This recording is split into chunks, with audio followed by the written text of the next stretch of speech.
हरिओम. भगवद्गीता बोध योगदास श्री जय गणेश जोशी यांनी केलेले निरूपण. अध्याय 4. ज्ञानकर्म संन्यास योग. ओम श्री परमात्मने नमः. अथ चतुर्थोऽध्यायः. जय योगेश्वर. परमात्म्याला नमस्कार. अध्याय 4. श्लोक क्रमांक 21. निराशीर्यात चितात्मा त्यक्त सर्व परिग्रहः शारीरं केवलं कर्म कुर्वोन्नं प्रोन्ति किल्बिषम्.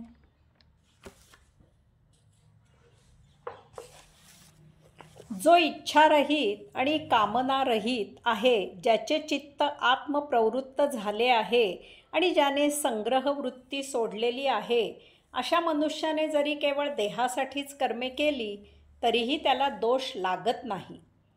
प्रत्येक वेळी कर्मयोग आत्मप्राप्तीसाठी करावा असे सांगितले गेले आहे, मग देहाचे काय असा प्रश्न निर्माण होतो. त्याचे उत्तर देण्यासाठी गीतेत हा आणि पुढील श्लोक भगवंत श्रींनी मुद्दामहून सांगितलेला आहे. भगवंत श्रींनी येथे 3 अटी घातलेल्या आहेत. पहिली अट निराशी, इच्छा, वासना, कामना यापासून मुक्ती असणे आवश्यक आहे. मला अमुकच पाहिजे आणि ते मी मिळवणारच ही वृत्ती नष्ट झाली पाहिजे. जे आहे तेच विपुल असून त्यातच मी समाधानी आहे ही भावना पाहिजे. दुसरी अट चितात्मा. चित्त आत्मसन्मुख होऊन ते आत्मरत झालेले असले पाहिजे. देहादी इंद्रियांच्या प्रवृत्तीने चित्त उन्मेषित न होता ते आत्मप्रेरणेने वागायला पाहिजे. चित्ताचे आचरण आत्मप्रेरणेने व्हायला पाहिजे. अंतरात्मा नेहमी प्रवृत्ती प्रस्वत असतो. चित्ताने या सत्प्रवृत्तीनुसार आचरण करून उपभोग घ्यायला पाहिजे. तिसरी अट त्यक्त सर्व परिग्रह. त्याने संचयवृत्ती सोडून द्यायला पाहिजे. संचयवृत्ती माणसाला वस्तुजगताच्या मोहात पाडते. या मोहामुळे मनुष्य अधर्माने वागतो आणि भोग निर्माण करतो. मनुष्याची अनावश्यक संग्रह करायची वृत्ती असते. केवळ पैसा आहे आणि आपल्याकडे अमुक वस्तू नाही या भावनेतून वस्तू खरेदी केल्या जातात. अशा वेळी वस्तूची गरज ही गौण असते. जो या 3 अटी पूर्ण करतो तो स्वाभाविकच अत्यावश्यक तेवढ्याच वस्तू जमवतो आणि त्यांचा सत्प्रवृत्तीनेच उपभोग घेतो. त्यामुळे त्याचे भोग निर्माण होत नाहीत. याचा दुसऱ्या शब्दात अर्थ असा होतो की असा मनुष्य केवळ देह जीवित राहावा एवढ्या पुरत्याच वस्तू मिळवून त्यांचा संग्रह करून त्यांचा उपभोग घेतो. देह जिवंत ठेवणे हे आवश्यकच आहे. देह नसेल तर योग साधना करणे आणि मग त्यामुळे मुक्ती मिळणे अशक्य आहे. देहपतन झाले तर मुक्ती मिळवणार कोण आणि कोणासाठी? परमात्मा प्राप्तीसाठी देह सुदृढ असणे अत्यावश्यक आहे. यामुळे देह जिवंत ठेवण्यासाठी केलेली कर्मे भोग निर्माण करत नाहीत. अशा कर्मांना दोष नसतो. अशा प्रकारे केवळ देह जिवंत ठेवण्यासाठी केलेली कर्म दोषमुक्त असतात. मिळवलेल्या वस्तू या देहाच्या उदरनिर्वाहासाठी आहेत ही भावना ठाम पाहिजे. मात्र अशी कर्म आपल्याकडून व्हावीत यासाठी या श्लोकात भगवंत श्रींनी ती त्रिसूत्री दिली आहे, ती पाळावी. यामुळे भोग निर्माण होत नाहीत. भोगांचा संबंध देहाशी शरीराशी नसतो. भोग मनाच्या चुकीच्या प्रवृत्तीमुळे तयार होत असतात.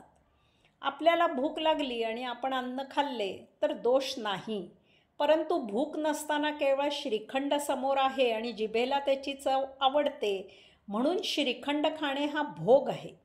शरीराला विश्रांतीची आवश्यकता असताना झोपल्यास दोष नाही, परंतु शरीराला विश्रांतीची आवश्यकता नसताना केवळ कामचुकारपणामुळे किंवा आळसात लोळत पडणे हे दोषपात्र असून तो भोग आहे.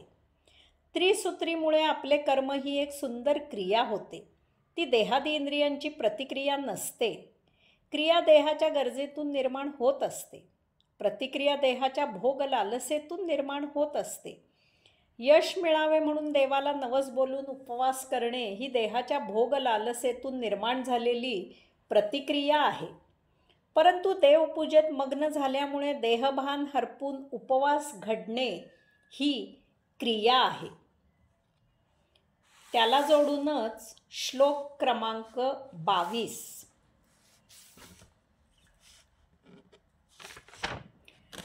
यदुच्छालाभसन्तुष्टो द्वन्द्वातीतो विमत्सरः समससिद्धावसिद्धो च कृत्वापि न निबध्यते. योगेश्वर इच्छेने जे मिळत आहे त्याबद्दल संतुष्ट असलेला, द्वंद्वाच्या अतीत गेलेला, मत्सर न करणारा, सिद्धी आणि असिद्धी यात समत्व राखणारा असा मनुष्य कर्म करूनही त्यात निबद्ध होत नाही. संसारात राहून देह जीवित ठेवण्यासाठी आचरण कसे असावे, म्हणजे कर्म करूनही भोग निर्माण होत नाहीत, त्याची आणखी 4 लक्षणे भगवंत श्रींनी येथे सांगितली आहेत. संसारात पहिले म्हणजे जे काही मिळत आहे तेच आपले संचित संपविण्यासाठी योग्य असून तेच नवीन भोग निर्माण न करणारे आहे हे ज्याने त्याने ओळखावे. तो प्राप्त लाभात संतुष्ट राहतो. ठेविले अनंते तैसेची राहावे, चित्ती असू द्यावे समाधान, अशी वृत्ती असावी. आपल्याला किती आणि काय पाहिजे ते भगवंत श्रींना आपल्यापेक्षा जास्त समजते. त्यामुळे भगवंत श्री योग्य तेच आपल्याला देतील. आपण आपले स्वधर्माने प्राप्त स्वकर्म करावे. मोबदल्याचे भगवंत श्रींवर सोपवून द्यावे. लाभ मिळत आहे की हानी होत आहे याचाही प्राप्त कर्म करताना विचार करू नये. आपण आपले काम करावे. दुसरे म्हणजे आपले जीवन म्हणजे एक द्वंद्व आहे. शिवातून शक्ती आणि शव असे दोन्हीही निर्माण झाले आहे. ब्रह्म आहे आणि मायाही आहे. सत आहे आणि असतही आहे. देव आहेत आणि दानवही आहेत. तेव्हा मित्र जोडला की त्याच क्षणी शत्रूही निर्माण होत असतो हे ओळखून नेहमी त्यांच्या अतीत पलीकडे राहून जीवन जगायला शिकावे. आपल्या आयुष्यात सुख आणि दुःख पाठशिवणीचा खेळ खेळत असतात. तेव्हा सौख्याने उचंबळून हुरळून जाऊ नये आणि दुःखाने हतबल निराश होऊ नये. हे चालायचेच. आपण या दोन्हीच्याही अतीत आयुष्य जगायची युक्ती शोधावी. ती युक्ती योगेश्वर रत नामस्मरणाने सापडते. तेथेच कैवल्यानंद असतो. तोच आनंद योग आहे. त्यातच रत असावे. तिसरे म्हणजे कोणाचाही कधीही मत्सर करू नये. जो तो आपापल्या कर्माने खात असतो आणि जगत असतो. त्याचे भोग ज्याला तोच भोगत असतो. आपल्या डोक्यावर कोणाचेही ओझे नसते. अमक्याला अमुक मिळाले तर मिळू दे, आपल्याला त्याचे वाईट वाटायचे कारण नसते. किंवा आपल्याकडे नसलेले दुसऱ्याकडे आहे म्हणून त्याचा हेवा करू नये. कोणाचा हेवा करून आपल्याला मिळणार नसते. आपण आपले पाहावे. केवळ दुसऱ्याकडे काही आहे म्हणून आपल्यालाही तसे मिळावे या भावनेने कर्म करू नये. कारण दुसऱ्याचे ते नेहमीच चांगले वाटत असते. आपल्याला गरज आहे म्हणून ते मिळवण्याचा प्रामाणिक प्रयत्न करावा. त्यातच आपले मनस्वास्थ्य चांगले राहणार असते. चौथे म्हणजे सिद्धीत आणि असिद्धीत समत्व राखणारा आणि मानणारा. यश मिळो की अपयश येवो, आपण आपला कर्मयोग थांबवायचा नाही. यशाने हुरळून जाऊ नये, तसेच अपयशाने खचू नये. आपल्या तपश्चर्येचे फळ म्हणून काही मिळो अथवा न मिळो, आपण आपले विहित कर्म करत त्यातच रत असावे. भगवंत श्री सांगतात की असा मनुष्य संसारासाठी कर्म करूनही त्या कर्माने बद्ध होत नाही.